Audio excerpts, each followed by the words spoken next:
On this week's political figure episode, we got squad goals. That's a thing the kids say, right? Alexandria Ocasio-Cortez was born in the Bronx on October 13th, 1989, making her less than a year older than me and a goddamn millennial. Her family was Puerto Rican, her dad was an architect, and they were able to move to Yorktown Heights, which was a suburb, when she was 5 years old. She's apparently smart enough where she got second place in a microbiology science project thing in an international science fair while she was in high school, and as a result, MIT named an asteroid after her. She was also involved in some Hispanic youth legislation stuff, which she continued to participate in when she went to college at Boston University. She was also an intern for Senator Ted Kennedy while she was in college, where she assisted with foreign affairs and immigration issues, and was apparently the only person on the staff who spoke Spanish. Her father passed away in 2008 from lung cancer, and after she graduated cum laude in 2011 with a bachelor's in international relations and economics, she went back to the Bronx and started waitressing and bartending to help her mom, who was experiencing a foreclosure. At the same time, she was also working for the National Hispanic Institute, which is a nonprofit. In 2016, she got involved in Bernie Sanders' campaign, because what millennial didn't? And after he lost, she started driving around the country participating in activism on things like the Flint, Michigan water crisis and the Standing Rock Reservation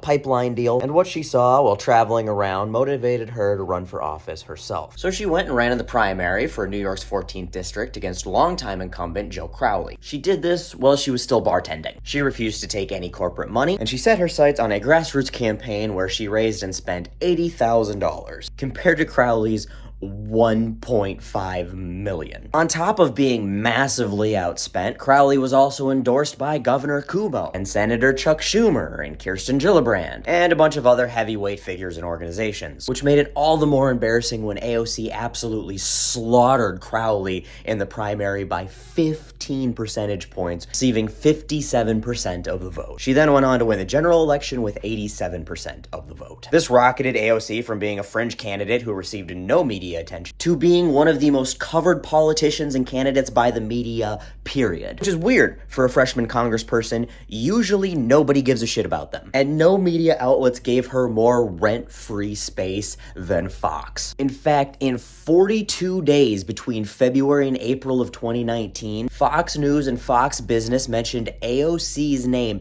every single day, an average of 75 times. Not really surprised though. Tucker and Hannity always have kind of given me that creepy stalker, secret admirer vibe. I mean, let's be real. We all know old Tucky Tuck has done something about Mary shit in a tree with binoculars before. Anybody who's turned on by an M&M has some weird and unhealthy kinks. In addition to establishment media coverage, AOC also ended up living rent-free in the heads of fragile right-wingers on social media. They tweeted a video of her doing a dance performance in college, which they thought she would be embarrassed by, which I sort of get. As white people, we are usually embarrassed when we see videos of us dancing, because we're not very good at it. She's one of the most targeted people for fake news and hoax propaganda on social media. One of which, the most interesting trends of this was when people would put her picture up with a quote of something Donald Trump said in an attempt to make her look stupid. And I don't know, because this timeline makes no sense, if that was people on the left trolling idiots on the right, or people on the right trolling themselves, because nothing makes sense anymore. But unfortunately, we can't do satire anymore because people on the right don't know what it is. Which is sad, because I love satire, and they killed it because they read stuff that is even labeled satire, and their rusty hamster wheel with a decaying gerbil in it sees it and says, that ridiculous thing must be absolutely 100% true. And that makes me feel like the little red mad-looking face on the chart that my court-appointed therapist uses to figure out how things make me feel. And then they go throw violent adult temper tantrums, as was the case of Big Surprise Guy's officer, Charlie Rispoli, who shared a satirical article on Facebook that was labeled satire, but apparently the word satire exceeds a third grade vocabulary, and he didn't know what that word meant, and said in response to the satirical article that AOC was a vile idiot who needed a round, and not the kind she used to serve at the bar. Thankfully, this was one of the rare times a cop actually got fired for being an idiot. First piece of legislation she ever submitted in Congress was the Green New Deal. Bet you've heard of it. Apparently she thinks climate change is like a problem we should address or something. I'm assuming only because her IQ exceeds the temperature of the currently melting ice caps. That has not become law, but she has sponsored 31 bills so far that have, which is pretty impressive for a congressperson of her seniority. But she's less known known for her legislative wins and more for her social smackdowns. She wore a white dress with red lettering on it saying "Tax the Rich" to the Met Gala, which is a fancy, swanky fundraiser full of the rich. Her very first speech on the floor of the House calling out dark money was tweeted out by C-SPAN, and in half a day it became the most watched video of a speech by a member of Congress ever. Not to be outdone, by the time she questioned a panel on campaign finance ethics, or lack of ethics, would go on to become the most watched political video ever posted to Twitter. During an oversight committee hearing when she questioned Trump's lawyer, Michael Cohen, her questioning got Cohen to give answers that implied that Trump committed tax fraud and bank fraud, and give them a roadmap on how they could investigate it. She has also not shied away from standing up to her own party and their policies. She called for Governor Cuomo's investigation and then resignation. She's spoken out repeatedly against party leadership up to and including President Biden, specifically on things to do with immigration policy and her unyielding support of Israel in light of their genocide, and has protest voted against her party on these issues on numerous occasions. In addition, she's also a de facto leader of the Squad, which is now a group consisting of 8 progressive minority congresspeople, but initially started off as a group of 4 congresswomen. 4 congresswomen the cult won't ever shut the fuck up about either, because they have the mental maturity of a kindergartner, and when they have a crush on somebody, especially strong minority women, they don't know how to deal with those feelings, so they're mean to them,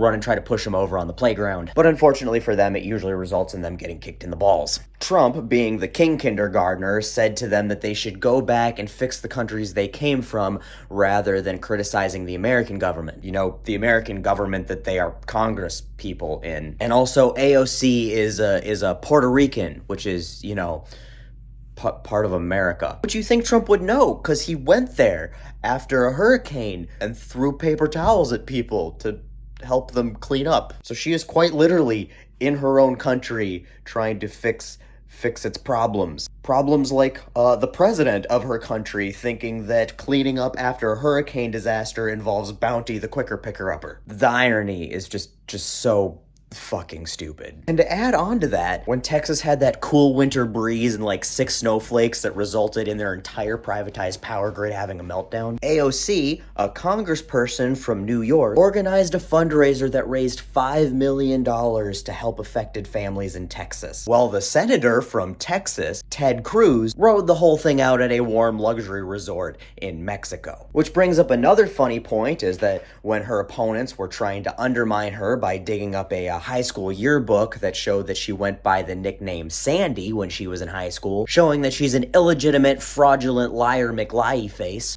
I guess. Well, ignoring the fact that sitting Senator Rafael Edward Cruz goes by fucking Ted, I can't with these people. But her SpaceX level launch from Bronx bartender to boss bitch as the youngest female member of Congress ever, I think has a lot bigger implications than anything to do with her as a politician or a person. Because the modern mainstream progressive movement in the United States was really given a platform and a voice by Bernie Sanders, which is great, but he's fucking old. And it's really hard to inspire and instill hope for longevity and staying power and a movement for the youth and the next generation when pretty much the sole face and leader of said movement was rocking in the cradle to FDR's fireside chats. But AOC's rise from the ashes of Bernie Sanders' campaign, going from unknown waiter to political heavyweight known the world over overnight, representing a woefully underrepresented generation in Washington, and doing it all with grassroots campaigns for pennies, shows that everybody who felt the burn didn't just feel a flare-up that'll die with Bernie, but instead witnessed the spark that has lit a flame. It's shown that his success and his tactics can be replicated. It's shown that there is a path to political power for young working-class Americans. A path that doesn't involve being an old rich white dude who sells his soul to corporate interests. You remember all that hope and change we wanted from the Obama campaign that we never really got? This